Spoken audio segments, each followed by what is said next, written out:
Welcome back to the world's dirtiest workshop. You may remember this little chart here.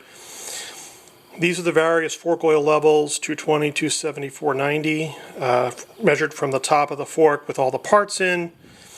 So this represents the lowest oil level, very low, only a couple inches above the oil valves. The only thing we didn't do was jump it off the ramp with the 9-inch drop test to see what it would be. I think that's not necessary, and I might actually do some damage. There isn't much visible difference if I just take a ruler to the forks doing various tests. I think that's because of friction, but when I get out there and ride and actually put a video camera to the forks, that's when I see big differences. That's when I see the dynamic of the fork and what's happening when the fork drops away and then when it recompresses. I see big differences. I can feel differences when I'm riding. So this is really important to understand and very useful. If you want a more streetwise performance out of your forks, raise your fork oil level. If you want a more dirt-oriented performance, lower your fork oil level. You may not want to do it as dramatically as I do it, but this is very useful. Travel is well over 3 3/4 inches. It is nearly 4 inches.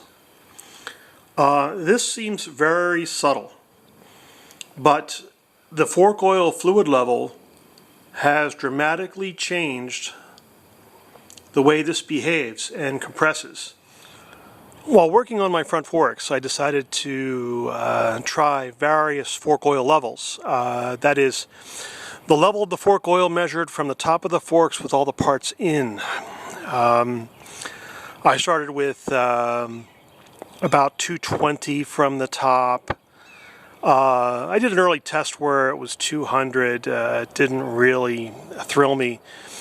But 220 and then 270 and then 490, a very dramatic change. And all that being said, the 490 was the one that really made a difference.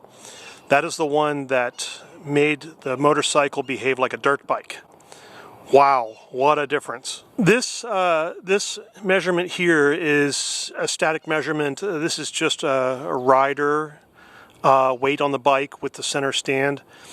There's a static sag measurement that I take when the center stand is up, and that yields very little, about 3/4 of an inch or less. I would say 1/4 of an inch, to 1/2 an inch. So very, very little movement whatsoever. But this particular test, this one where I'm actually on the center stand and on the pegs, that yields about 1.5 inches or so, and I can see subtle differences as I repeat the test. With the much lower fork oil levels, you get subtle differences in how much the forks travel. This can be 1/4 of an inch, 1/2 an inch, something like that. And it all depends on the action taken, such as static rider test or a round town test or even a highway test.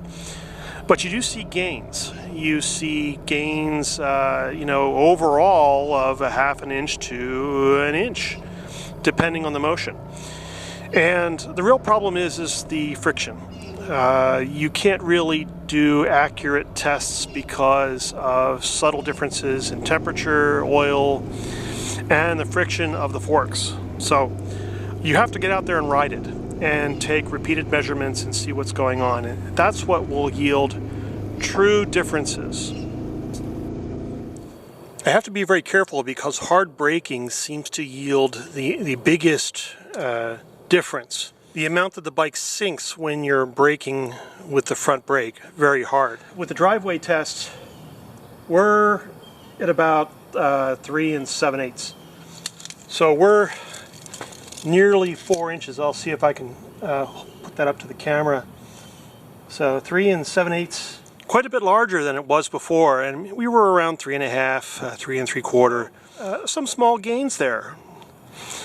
But the big gains were, the overall range, how much the suspension falls away, and, what is that visibly with a camera while I'm out there actually riding around. And there's our red-shouldered hawk. Over the decades, I've ridden a number of bikes, everything from an old XR650 to a KTM adventure style bike to a CB500, a VMAX 1200 from 1980, a huge variety. And with this bike, you can get a big difference in the way the suspension feels. You can get a very roadworthy sensation from a very high fork level to a very dirt-worthy sensation with a very low fork oil level. When your fork oil level is very low, you're going to find that you get a lot more chatter at very high speeds.